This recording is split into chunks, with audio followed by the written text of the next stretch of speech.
शांति। आज मीठे बाबा के 11 तारीख के महावाक्य हैं। आज बाबा बोले, मीठे बच्चे, ब्राह्मण बनकर कोई ऐसी चलन नहीं चलना जो बाप का नाम बदनाम हो। धंधाधोरी करते सिर्फ श्रीमत पर चलते रहो। ठीक है, बाबा ने कहा धंधाधोरी करो लेकिन मुझे याद करो। ठीक है। प्रश्न है, गॉडली स्टूडेंट के मुख से कौन से शब्द नहीं निकलने चाहिए? आंसर है, हमें पढ़ने की फुर्सत नहीं है। ये शब्द तुम्हारे मुख से नहीं निकलने चाहिए। बाप कोई बच्चों के सिर पर आपदा बोझ यानी बोझ या समस्या तो नहीं डालते, सिर्फ कहते हैं सवेरे सवेरे उठ, एक घड़ी आधी घड़ी मुझे याद करो और पढ़ाई पढ़ो, सुनो, ज्ञान योग करो। दूसरा प्रश्न है, मनुष्यों का प्लान क्या है और बाप का प्लान क्या है? आंसर है, मनुष्यों का प्लान है सब मिलकर एक हो जाए। नर चाहत कुछ और होता है कुछ और। बाप का प्लान है झूठ खंड को सचखंड बनाना, तो सचखंड में चलने के लिए जरूर सच्चा तो बनना पड़ेगा। ठीक है। गीत है आज के इंसान को। ओम शांति। बच्चे भी कहते हैं ओम शांति। आत्माएं कह सकती हैं इस शरीर द्वारा ओम शांति। अहम आत्मा का स्वधर्म है शांत, ये भूलना नहीं है। बाप भी आकर कहते हैं ओम शांति। जहाँ तुम बच्चे भी शांत रहते हो वहाँ बाप भी रहते हैं। वह हमारा शांति धाम व घर है। कहाँ पर? शांति धाम। ठीक है, जहाँ बाबा रहते हैं। दुनिया में कोई भी विद्वान आचार्य इन बातों को नहीं जानते, कह देते हैं आत्मा सो परमात्मा। आत्मा का भी किसी को ज्ञान नहीं है कि आत्मा क्या चीज है। इतनी करोड़ों आत्माएं स्टार मिसल हैं, हर एक आत्मा में अपना अपना अविनाशी पार्ट बंधा हुआ है। बाबा का सबका अपना पार्ट है जो समय परिमर्ज होता है। यह बाप बैठ समझाते हैं। बाप भी जीव आत्मा बनने बगैर जीव आत्माओं को समझा न सके, यानी शरीर लिए बगैर कैसे बात करेंगे? शरीर लेना पड़ता है। मुझे भी जरूर शरीर चाहिए। शरीर तब लेना होता है जब रचना रचनी होती है। प्रजापिता ब्रह्मा द्वारा रचना रचते हैं। रचयिता कौन है? शिव बाबा। ठीक है। सभी देवों का रचयिता कौन है? शिव। ठीक है। हम सभी आत्माएं कौन सी हैं? देव आत्माएं हैं। इस समय पढ़ा करके हमें देवता लायक बना रही है। जब रचना रची जाती है तो प्रजापिता ब्रह्मा द्वारा ब्रह्मा कुमार कुमारियों को समझा रहे हैं, शूद्रों को नहीं। ठीक है। अब हमारा है ब्राह्मण वर्ण, पहले शूद्र वर्ण में थे, उनके आगे वैश्य वर्ण क्षत्रिय वर्ण है। दुनिया इन बातों को नहीं जानती। बरोबर ब्राह्मण सो देवता, फिर क्षत्रिय वैश्य शूद्र। ब्राह्मणों की चोटी, आगे ब्राह्मण गऊ के खुर जितनी चोटी रखाते थे।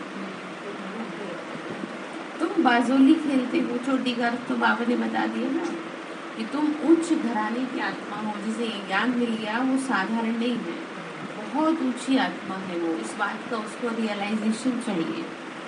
बाबा ने कहा मैं तो नहीं खेलता हूँ बाजोली, इन वर्णों के चक्र में तो तुम ही आते हो।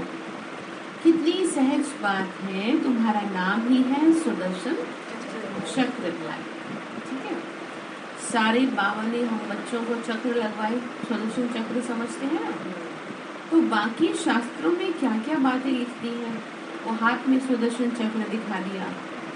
तुम समझती हो हम ब्राह्मण ही सुदर्शन चक्रधारी बनते हैं, परंतु ये अलंकारों की निशानी देवताओं को दी है क्योंकि वे संपूर्ण है, उन्हों को ही शोभते हैं।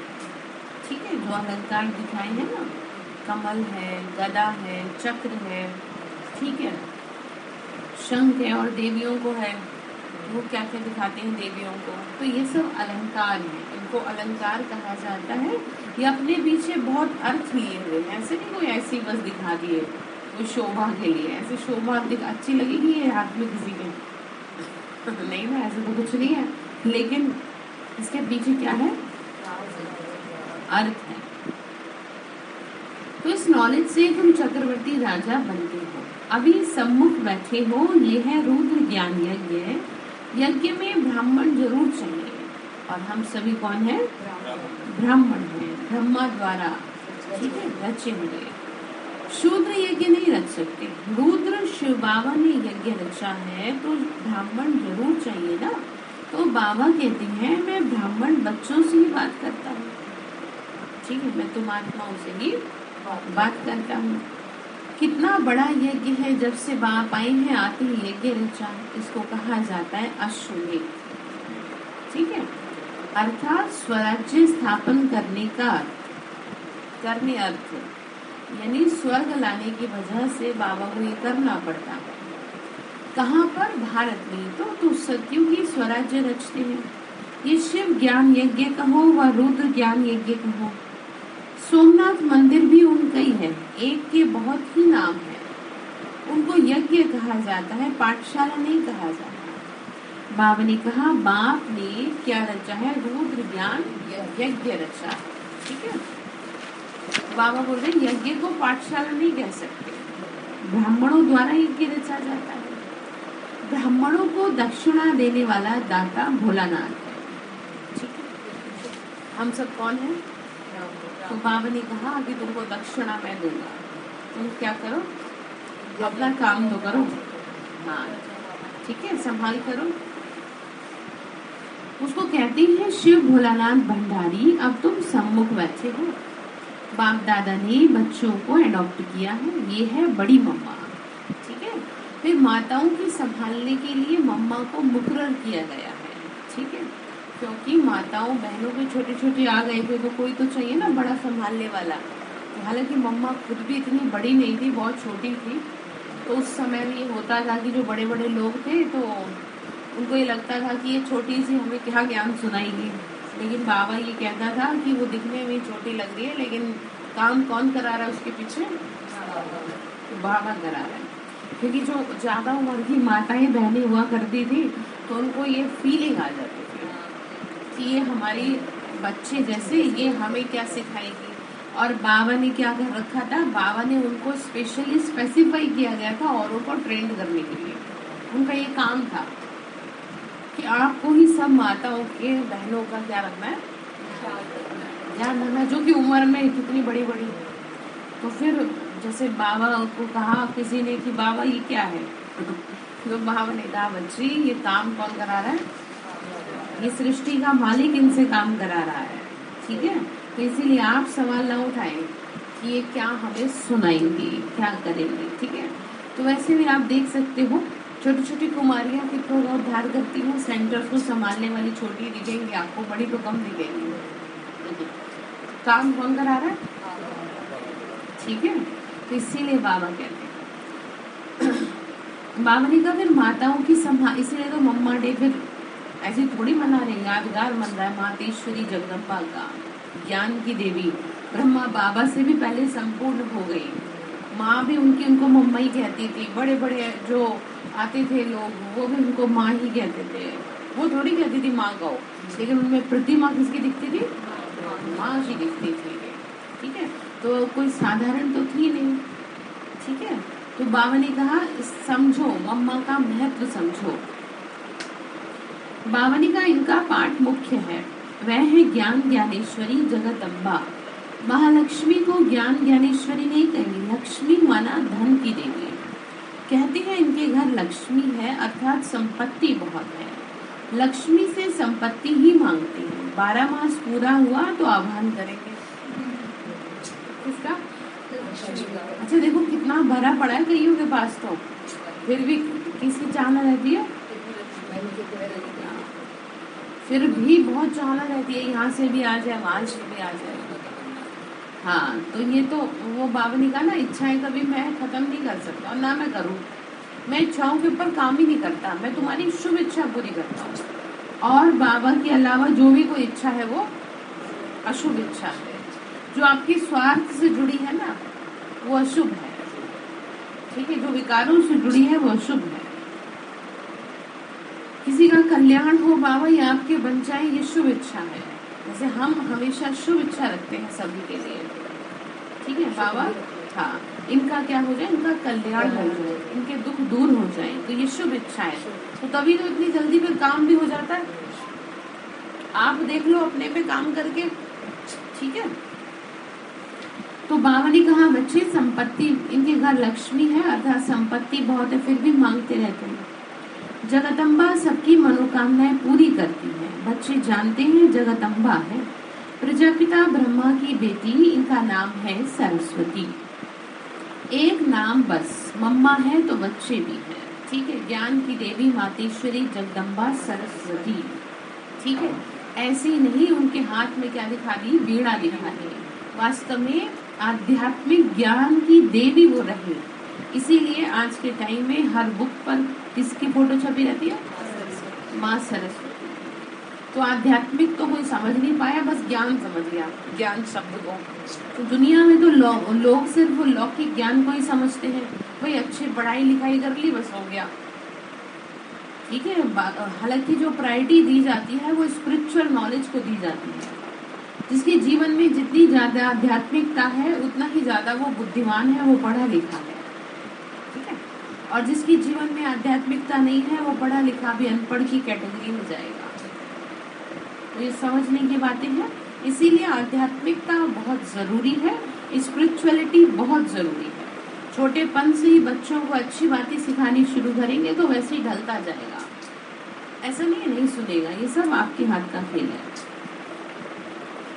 तुम शिव बाबा द्वारा नॉलेज सुन रहे हो, इनको बाबा ने आके अडॉप्ट किया है, नाम रखा ब्रह्मा।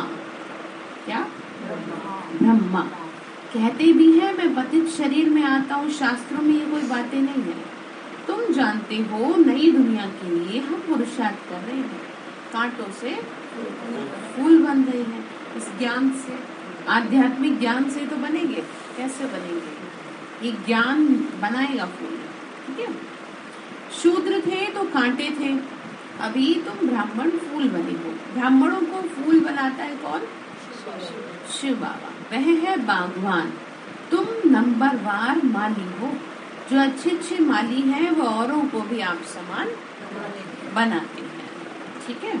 सैपलिंग लगाते रहते हैं, भाई औरों का भी क्या हो, कल्याण हो। नंबरवार है, इसको कहा जाता है स्पिरिचुअल ज्ञान। वही बात आ गई, ईश्वर है ज्ञान देने वाला। यहाँ वंडरफुल क्या है, ईश्वर है ज्ञान देने वाला। शास्त्रादि तो सब मनुष्य सुनाते हैं, ये रूहानी ज्ञान जो सुप्रीम रूहों को देते हैं, और कोई को रचयिता और रचना का ज्ञान मिलता ही नहीं, ठीक है। इसीलिए इसको स्पिरिचुअल कहा जाता है। बावनी का ऐसे गपोड़े मारते रहते हैं, ये है ही झूठी दुनिया, यहाँ सब झूठ ही झूठ है, सिवाय ईश्वर के कुछ भी सत्य नहीं है। इसीलिए तो बाबा हर चीज से ऊपर उठा रहे हैं कि तुम झूठ में फंस गए हो, ठीक है, अंधकार में फंस गए हो। असल में पहले झूठे जवाहरात थे नहीं, सचखंड में है राम का स्थापन किया हुआ राज्य। ये है शिव बाबा का स्थापन किया हुआ यज्ञ, पाठशाला भी है, यज्ञ भी है और घर भी है, ठीक है। घर किसका है, बच्चों का, बाबा तो रहते ही है, ठीक है, बच्चों का घर है ये। तुम जानते हो हम पारलौकिक बाप और फिर प्रजापिता ब्रह्मा के सम्मुख बैठे हैं, यानी कि बाप दादा, ठीक है। किसके सम्मुख बैठे, बाप दादा। जब तक ब्राह्मण न बने तब तक वर्षा कैसे मिल सके। यज्ञ को संभालने वाले सच्चे ब्राह्मण चाहिए, विकारों में जाने वालों को ब्राह्मण नहीं कहेंगे। एक टांग रावण की बोट में, दूसरी टांग राम की बोट में है, तो नतीजा क्या होता है, छिड़ जाएंगे, न इधर के रहेंगे न उधर के, दोनों तरफ का स्वाद चखने के चक्कर में रहते हैं। भाई दुनिया में भी देख लें और थोड़ा सा यहाँ भी देख लें। यहाँ इसलिए देख लें कि थोड़ा अच्छा तो है सब, पर चल नहीं पाएंगे, थोड़ा ही रखें। और दुनिया तो हो ही रही है, आकर्षण हो रहा है, खींच रहे ना सब। तो कहने का मतलब ये है कि दो नाव में पार रखेंगे तो समय से पहले एक नाव में सही तरीके से बैठ जाए जो आपकी नैया पार हो जाए। तो ऐसी चलन से फिर नाम बदनाम कर देंगे, न इधर के न उधर के। ठीक है, और दुविधा में दोनों गए, माया मिली न राम। आप भगवान की बातों को सही तरीके से मान नहीं रहे, दुनिया में भी आप जा नहीं रहे। आप जा ही नहीं सकते आप दुनिया में। क्यों? क्योंकि वो एक सुना आपने, चढ़े तो जाके वैकुंठ रस, गिरे तो चकनाचूर। क्योंकि आपने प्रभु का जो प्यार का रस है ना, वो चख लिया है। इसीलिए आपको बाहर की दुनिया का भाष्य की नहीं। जैसे हमें लोग कह देते थे, और छोटी थी तो एक बार न्यूज वाले आए थे, बोले तुमको क्या जरूरत पड़ी ये सब करने की। उस टाइम तो मुझे ये भी नहीं पता था ये न्यूज वाले होते हैं। कुछ नॉलेज नहीं थी ना, बाद में पता चला। तो मैंने कहा हमने वो स्वाद चखा है जो आज तक किसी ने नहीं चखा। हमने प्रभु को पाया है, हमने वो प्रेम पाया है जो दुनिया में कोई नहीं पा सकता। तो वो भी मुंह देखते रहेंगे थोड़ी देर को।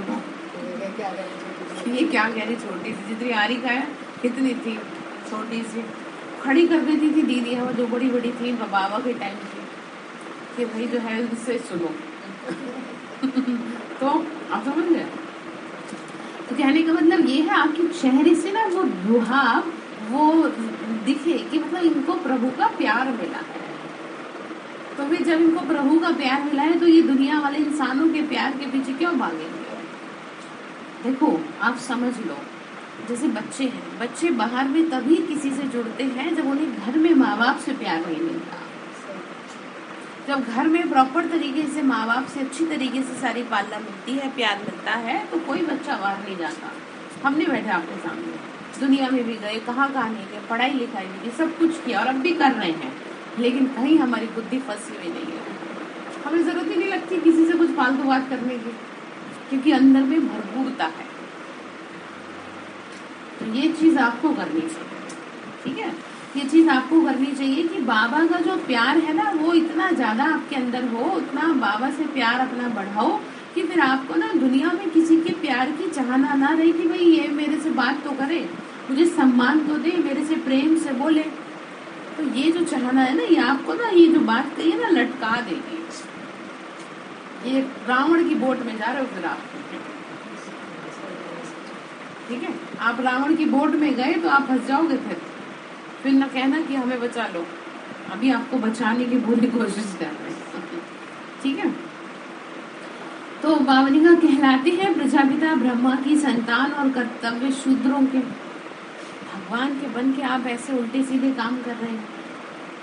बाबा कहते हैं धंधाधोरी तो भाई करो। अब सन्यासी थोड़ी है जो यहाँ बैठ जाएंगे, आपको क्या करेंगे यहाँ बिठा के बताओ सारा दिन। तपस्या तो आपको होना है, 4 घंटे हम बिठा दे आपको एक ही जगह, हो पाएगा है? 1 घंटे में अगर आपसे कह दूं बैठ जाओ, खींच लेंगे 1 घंटे किसी तरह, लेकिन 1 घंटे बाद बेचैनी निश्चित है। ठीक है, तो कहने का मतलब ये है कि धंधाधोरी करो, अपना घर का भी सब करो, लेकिन बाबा ने कहा थोड़ा थोड़ा करके अपना घड़ा तो भर लो। मतलब क्या समझ में आया? योग बल इकट्ठा। परंतु श्रीमत पर चलने से फिर रेस्पॉन्सिबिलिटी उन पर हो जाती है। बावनी का तुम यहाँ आए हो, तुम यहाँ आए ही हो ईश्वरीय मत लेने के लिए, वह है आसुरी मत। तुम श्रीमत लेते हो श्रेष्ठ बनने के लिए। ऊंचे से ऊंची बाप ऊंची मत देते हो। तुम जानते हो हमको ऊंची मत मिली है, ठीक है, और ऐसी मत मिली है जो हमें क्या बनाएगी? आपको अभी ना खुद को लग नहीं रहा, आपको धीरे धीरे पता चलेगा कि आप कितने सुखी हो, क्योंकि आपको बस अपने आसपास की छोटी मोटी चीजें देख के आपके हाथ पैर फूल जाते हैं, जबकि वो कुछ भी नहीं है, वो हल्का सा हवा का झोंका है। आप समझ रहे हो? आप अपनी अहमियत को जब तक नहीं समझेंगे ना, तब तक दूसरा भी आपकी अहमियत को नहीं समझेगा। अपने आप को इम्पोर्टेंस दो। बाबा बार बार याद दिला रहे हैं, तुम देव घराने की आत्मा हो, तुम छोटी छोटी बातों में उलझ पड़ते हो। मैं तुमको देखो कितने सुंदर शब्द बाबा कह रहे हैं, मैं तुमको इतनी ऊंची मत दे रहा हूँ कि जिससे तुम देवता बनते हो। जैसे कोई बैरिस्टर बनाने की मत देता है, कोई कुछ बनाता है, कोई डॉक्टर बनाता है, तो वो बन जाते हैं। ऐसा नहीं बनते, बनते हैं। तो बाबा ने कहा तुम भी बनोगे, और तुम मानो तो सही। तो कहते भी है हम तो सूर्यवंशी राजा बनेंगे। ये है ही राजस्व, प्रजास्व नहीं है। खुद पे राज करने की बात यहाँ की जा रही है। राजा रानी बनते हो तो प्रजा भी जरूर बननी है। जैसे ये मम्मा बाबा पुरुषार्थ से बनते हैं, तो बच्चों को भी बनना है। तुम बच्चों को भी खुशी होनी चाहिए। हम ब्रह्मा कुमार कुमारियां शिव बाबा के पोत्रे पोत्रियां हैं। शिव को प्रजापिता नहीं कहेंगे, वह है रचयिता। ठीक है, जो परमात्मा शिव है ना, जो गॉड फादर है, वो पूरी दुनिया का रचयिता है। तभी तो कहते हैं भगवान तुमने क्या बना दिया, उसने तो बहुत सुंदर दुनिया बनाई थी, वो कितनी सुंदर दुनिया है। अब बिगाड़ा किसने? आपने बिगाड़ा, विकारों के वशीभूत होके बिगाड़ दिया, चेहरा खराब कर लिया अपना। देखो जैसी चेहरे आपके ऐसी तो इनके कोई अलग से थोड़ी चेहरे हैं। ठीक है, कितने सुंदर है। गुणों और अवगुणों की बात है, यहाँ भी एक से एक बड़ा सुंदर है। गुणों के ऊपर डिपेंड करता है। ठीक है, बाप ही मनुष्य से देवता बनाते हैं। तुम्हारी काया कल्प वृक्ष समान बनती है। तुम्हारी आत्मा जो काली हो गई है वो कैसी बनेगी? तो बनेगी गोरा। तपस्या के लिए तैयार है? फिर रोज रोज याद दिला रही हूँ आपको, ये ना कह देना फिर आज ये काम पड़ गया कल वो काम पड़ गया। एक हफ्ते पहले सारे काम खत्म कर लो। अभी बहुत सारे, कितने दिन है? आज 11 तारीख है ना, आपके पास 17 तारीख तक दिन है, मतलब 16 तक तो है। एक हफ्ते के जो भी आपके काम है उस टाइम के उसे क्या कर लो, पहले ही कर लो। क्योंकि आप ये सोचो कि मुझे एक हफ्ते के लिए बाहर जाना है, ठीक है, तो ये एक तपस्या हो जाएगी। फिर आपके गोरे बन जाओगे। ठीक है, भट्टी में तपते हैं तो गोरे बनते हैं, दुनिया वाली भट्टी में तपोगे तो काली हो जाओगे। यहाँ से गोरे बन के निकलेंगे निश्चित रूप से। आत्मा गोरा बन जाती है। जब संपूर्ण पवित्र बन जाते हैं तो शरीर नहीं रहता फिर, इसीलिए भंबोर को आग लगती है, जिससे सबका क्या हो जाएगा? विनाश हो जाएगा। बाबा ने कहा, देखो आपको कहा पवित्रता के ऊपर परेशान हो जाते हैं, गोरा बनाने की आपको बात कर रहे हैं। बाबा ने कहा नहीं करते हो तो फिर भंबोर को आग लगेगी, क्योंकि प्रकृति को अपना काम करना पड़ेगा। अब आपके घर गंदा हो गया है तो ऐसा है कि आप बीमार पड़े हो फिर भी, लेकिन घर में झाड़ू जरूर लगाओ कि कुछ हो ना हो। तो प्रकृति भी झाड़ू लगाएगी, ठीक है, सफाई करेगी, क्योंकि घर उसका क्या कर दिया। तो ये है बेहद की बातें। ये बेहद का आइलैंड है, वह है हद के। जितनी भाषाएं उतने नाम रख दिए, अनेक टापू हैं, परंतु ये सारी सृष्टि ही टापू है। सारी सृष्टि में रावण का राज्य है। गीत में भी सुना ना कि क्या हालत हो गई। ठीक है ना, देख तेरे संसार की हालत क्या हो गई भगवान। तो भगवान ने नहीं करी, वो हम सब ने मिलके करी। एक खराब हो जाता है तो उसका, जैसे कहते हैं ना, एक मछली पूरे तालाब को सड़ा देती है। धीरे धीरे सबको, इसीलिए उसे निकाल देना बेहतर रहता है। तो बाबा भी हम बच्चों को यही कह रहे हैं। ठीक है, समझ में आ रही बात कि तुम जितनी जल्दी हो सके मेरी बात मान लो, इसी में तुम्हारा फायदा है। बाबा कह रहे हैं क्योंकि सबने धीरे धीरे करके क्या कर दिया, तमो प्रधानता बढ़ा दी, तो उसी की वजह से हालत ये हो गई। ठीक है, तो अब एक को तो नहीं, अब तो सबको ही निकालेंगे। ज्यादा तादाद में हो गए, पहले ही निकल जाए, जैसे पता चल जाए सही समय पे बीमारी का। तो बाबा ने कहा एक दो को मार, बाबा ने कहा गीत में भी है ना क्या हालत हो गई। वहाँ एक दो को मारते नहीं है, वहाँ तो राम राजा राम प्रजा कहते हैं। दुख की बात ही नहीं है, किसी को दुख देना भी पाप है। अब पाप की डेफिनेशन भी समझ लो। ऐसा नहीं कि कोई बहुत बड़ा आपने कुछ गलत कर दिया वही पाप है। आपके शब्दों से, आपके व्यवहार से, आपके नेगेटिव थॉट से जो दूसरी आत्मा डिस्टर्ब हो रही है वो भी पाप कर्म की कैटेगरी में जा रहा है। समझ गए आप? अब व्यर्थ में सोच रहे हो किसी के लिए, ठीक है, कुछ भी सोचे जा रहे हो आप, जबकि ऐसा कुछ है नहीं, तो वो किस में आ जाएगा? हाँ, तो ये क्या है? ये भी बाबने का पाप है। किसी को दुख देना भी पाप है। हाँ जी, क्या सुन रहे हो? मनसा वाचा कर्मणा। ठीक है, वाचा कर्मणा को तो फिर भी संभाल लेते हैं, मन को नहीं संभाल पाते। और मन को जो जीत ले वो जगत जीत की कैटेगरी में आता है। अब ऐसा नहीं कि मन को नहीं जीता जा सकता, जीता जा सकता है। आप कोशिश तो करो। अब कोशिश नहीं करेंगे तो आज तो कुछ होएगा ही नहीं, ऐसे तो पड़े रहो बस। अब आप बीमार हो गए हो तो आप ठीक होने की कोशिश तो करो कि नहीं मुझे तो बीमार हो नहीं अच्छा लगता है, किसी को अच्छा लगे रेस्ट करने को मिल जाता है। तो फिर आप समझ लो, अब यही बात आत्मा पे ले लो, आत्मा पे ले लो। आत्मा क्या हो गई? तो उसे ठीक करोगे या नहीं? मैं तो किसी से बोलूं नहीं, मैं तो चुप रहूं बस, तो ये और बीमार कर रहे हो आप, समझ रहे आप? तो ऐसे बीमार ना करो और बहुत फिर प्रॉब्लम हो जाएगी। बाबा ने कहा बच्चे मत दो किसी को, दो। गॉड फादर कहते हैं, बाबा ने कहा बच्चे वहाँ फिर ये रावण हनुमान कहाँ से आए? तुम कह सकते हो पहली मुख्य बात है गॉड फादर कहते हो, तो वो सर्वव्यापी कैसे हो सकता है? फिर तो फादरहुड हो जाता है। सब फादर ही फादर तो हो ना सके, कोई तो बच्चा होगा। सारी दुनिया सभी पिता ही है सारे फिर एक दूसरे के, तो ये पॉसिबल नहीं है। अब तुम बच्चों को ये समझाना है कि आधा कल तुमने झूठी कमाई की है, अब सचखंड के लिए कमाई करनी है। वो भी शास्त्र आदि जो सुनाते हैं ना कमाई के लिए, शिव बाबा, तो ये शास्त्र आदि पढ़ा हुआ नहीं है कुछ भी, वो है नॉलेजफुल, ज्ञान का सागर है। ठीक है, अभी तुम समझ रहे हो ना, हम सच्ची कमाई सचखंड के लिए कर रहे हैं। झूठखंड विनाश होता है, देह सहित ये सब विनाश होना। ठीक है, तुम सब देखेंगे कि कैसे लड़ाई लगती है। वह समझते हैं सब मिल जावे, परंतु फूट पड़ती जाती है। नर चाहत कुछ और होता है कुछ और। उनका प्लान है सब विनाश के लिए, और ईश्वर का प्लान क्या है? सचखंड बनाने के लिए, मनुष्य को देवता बनाने के लिए। सत्य बाप द्वारा तुम सच्चे बनते हो और रावण द्वारा तुम झूठे बनते हो। बाप ही सत्य ज्ञान दे रहे हैं। तुम ब्राह्मणों का हाथ भरतू होगा, बाकी शूद्रों का हाथ खाली रहेगा, क्योंकि तुम्हारे हाथ में क्या है इस समय? ज्ञान। तुम्हारे हाथ में इस समय पुण्य कर्म है, पुण्य कर्मों से ही हाथ भरे जाते हैं। ठीक है, अच्छे कर्मों से ही हाथ भरे जाते हैं, और पाप कर्मों की वजह से हाथ खाली हो जाते हैं।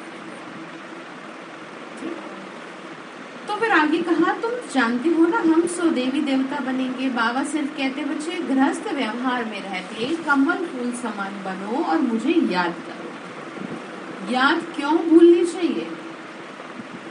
जो बाप स्वर्ग का मालिक बनाते हैं उनको तुम भूल जाते हो, ये नई बात है।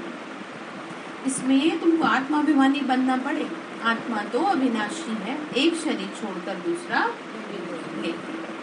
बाबा कहते हैं बच्चे आत्माभिमानी बनो, क्योंकि तुमको वापस जाना है, देह का भान छोड़ दो अब।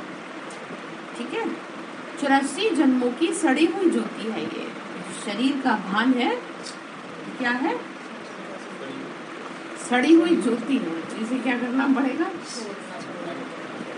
हाँ, तो कपड़ा पहनते पहनते क्या हो जाता है? घिस जाता है, सड़ जाता है ना, रख नहीं सकते आप ज्यादा दिन तक। तो बाबा ने कहा तुम्हारा ये शरीर भी क्या हो गया? ठीक है, बिल्कुल लास्ट मोमेंट में चल रहा है, इसमें चक्की लगा लगा के क्या कर लेना है, इसको सही कर लेना है।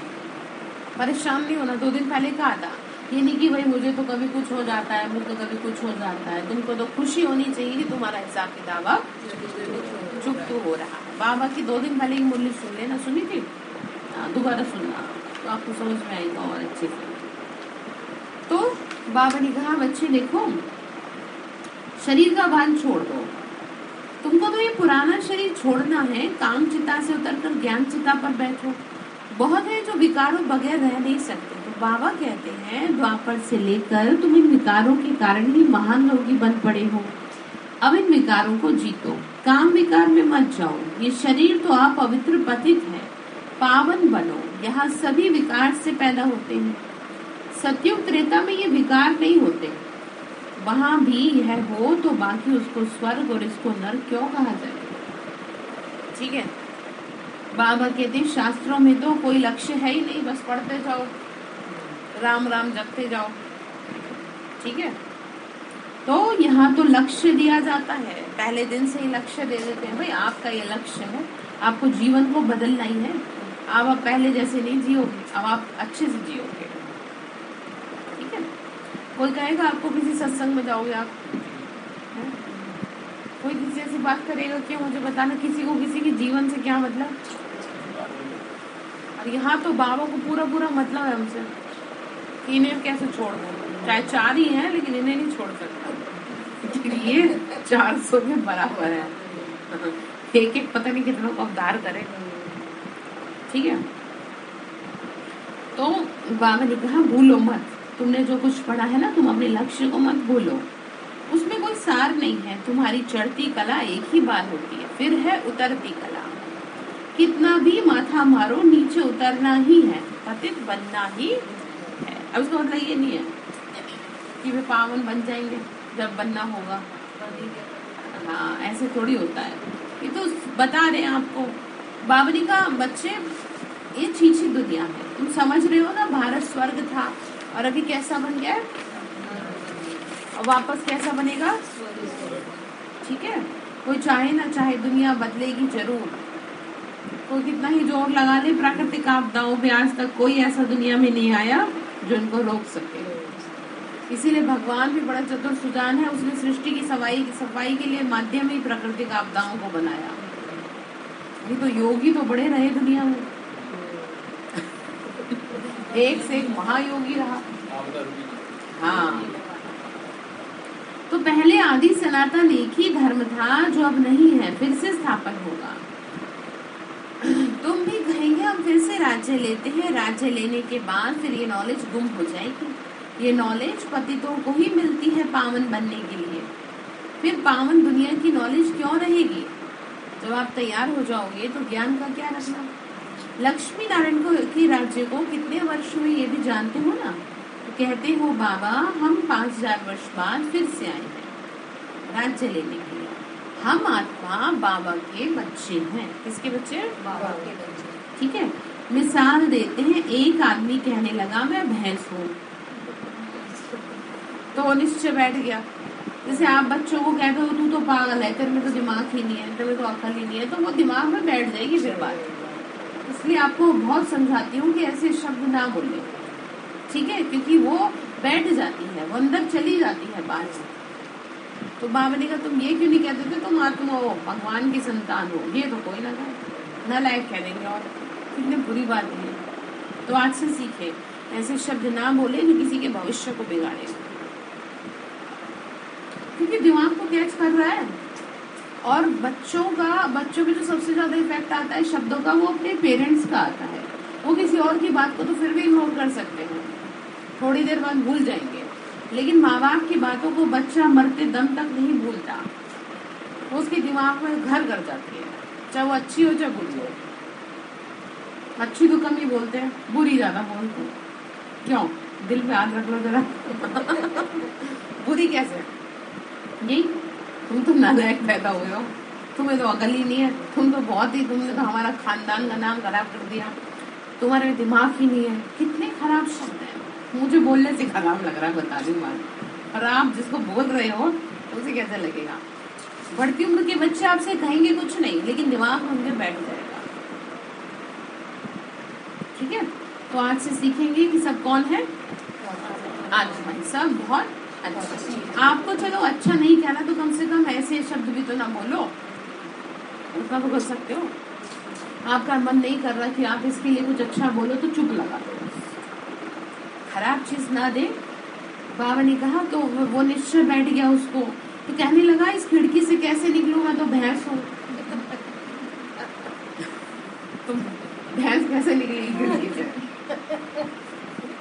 तो मतलब समझ में आई बात? क्या समझ में आया बताओ? तो मैं कौन हूँ फिर? पॉजिटिव वे में आ जाओ बस। और मैं तो आत्मा खिड़की से आराम से निकल जाऊँ।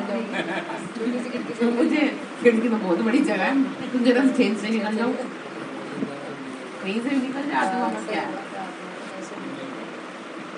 तो आज से कहोगे ऐसे खराब शब्द? हाँ जी, ठीक है, नहीं बहुत अच्छे हैं, कहो नहीं कहना, चुप रहो, कुछ मत बोलो, खराब तो मत बोलो। तो कहता है कि मैं कैसे निकलूं, ये बात है तुम्हारे लिए। बाबा कहने के साथ ये तुम्हारे लिए, तुम निश्चय करते हो हम बाबा के बच्चे हैं, ऐसे तो नहीं मैं चतुर्भुज हूँ ये कहने से बन जाएंगे। और फिर वही बात आ जाएगी, फिर मैं कैसे निकलूं, तो मैं तो कौन हूँ? बस चतुर्भुज कहाँ बनेंगे, ऊपर ही बनेंगे मेरा। तो बनाने वाला तो चाहिए ना। ये है नर से नारायण बनाने की नॉलेज, जो अच्छी रीति धारण कर और फिर कराएंगे वही उच्च पद पाएंगे। स्टूडेंट ऐसा कह ना सके कि हमको फुर्सत नहीं है पढ़ने की।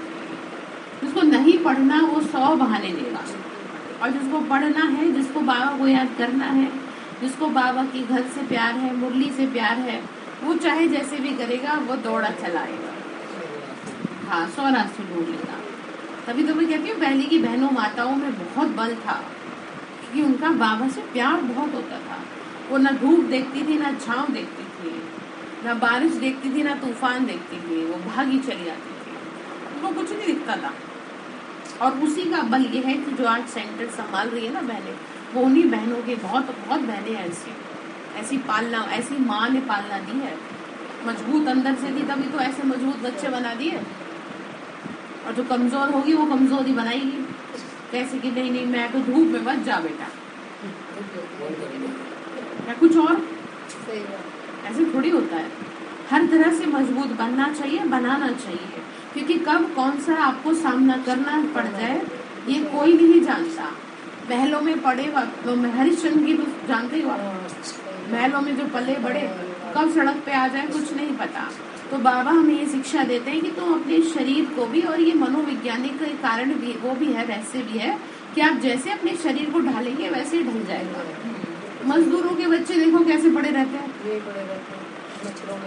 समझ रहे हो आप। और आप खुद को सोच लो कि आपसे जरा सी गर्मी सहन नहीं होती। तो ये नहीं कह रही आप चीजों को यूज न करें, लेकिन स्वयं को हर तरह से ढालने के लिए तैयार रहें। ठीक है, ये बाबा ने कहा था मुरली में, पुरानी मुरली अगर आप उठाए ना उसमें आपको मिलेगा। फिर जाकर घर बैठो, बाबा ने कहा कि तुमको फुर्सत नहीं है तो जाके घर बैठो। तो पढ़ाई वगैरह वर्षा मिल ना सके, अब जबरदस्ती का सौदा तो ये है नहीं, पढ़ोगे तो आपका ही कल्याण है। गॉड फादरली स्टूडेंट्स फिर कहते हैं फुर्सत नहीं है, बाप का बनकर फिर फारकती दे देते तो बाबा कहेंगे तुम तो महान मूर्ख हो, एक घड़ी आधी घड़ी तुमको फुर्सत नहीं है? दादी जी कहती थी पानी तो पीते हो तुम, अब पानी पीने की तो फुर्सत है तुम्हें, इस समय तुम्हें कोई काम दिए? समझ गए आप? तो ये खुद पे अप्लाई करो, जानते तो हो, अप्लाई तो करो।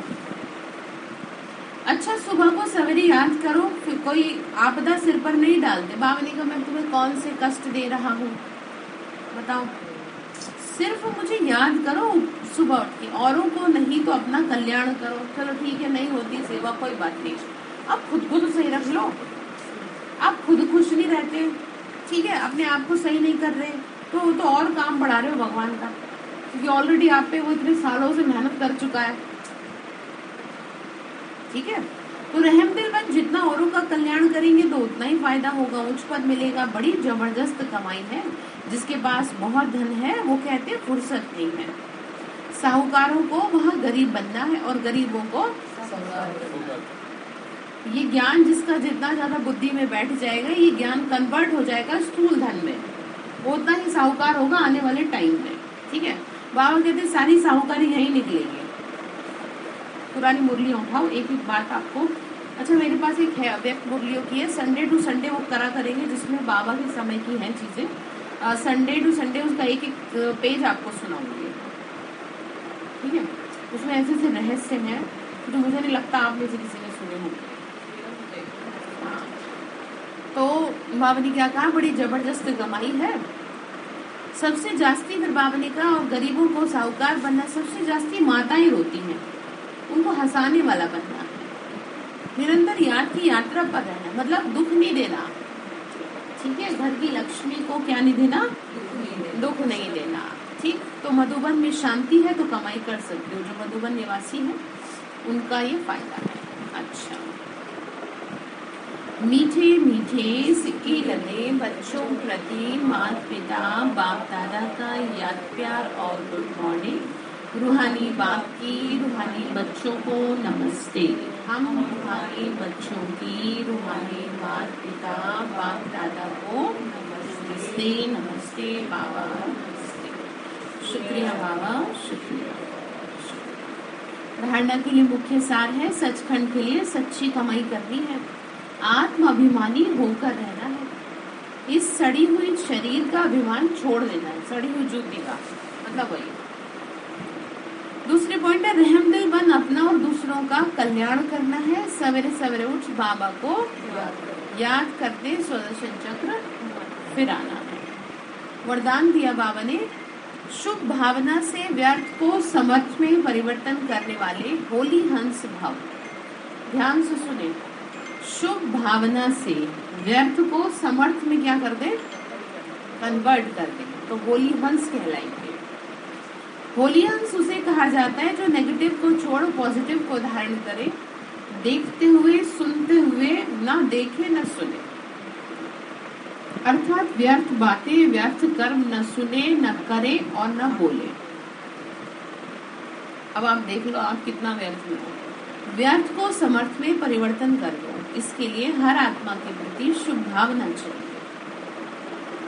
शुभ भावना से उल्टी बात भी सुलटी हो जाए, इसीलिए कोई कैसा भी हो आप शुभ भावना दो। शुभ भावना पत्थर को भी पानी कर देती। ठीक है भाई, ठीक है, अपने आप सद्बुद्धि आ जाएगी, व्यर्थ समर्थ में बदल जाएगा। समझ में आ रही बात क्या कह रहे हैं?